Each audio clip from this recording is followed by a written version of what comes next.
3 additional pictures are intended to reinforce the incidental proof.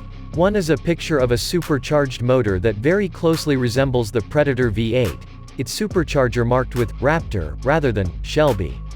There's a fix of a vehicle detail sheet, Flesh Eater, in the lower corner.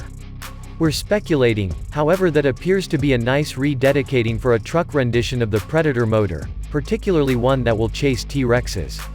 At last, there's a window sticker posting a 2023 Raptor 4x4 Super Crew controlled by a 5.2-liter supercharged V8. It doesn't allude to a Raptor R, moving through a 10-speed transmission. The sticker was pulled from the VIN recorded in the vehicle detail sheet.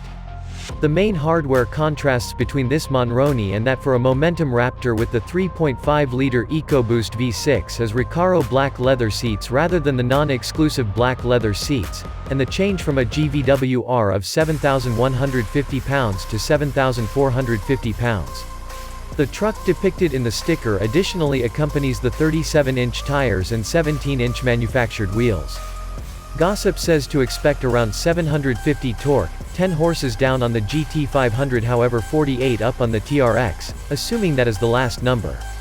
Engine Trend revealed a year prior that Advancement trucks experienced sturdiness issues with the blown V8 at whatever point the wick gets gone up to some place in the high 600 horse range, so it's conceivable the last figure sets a lower bar.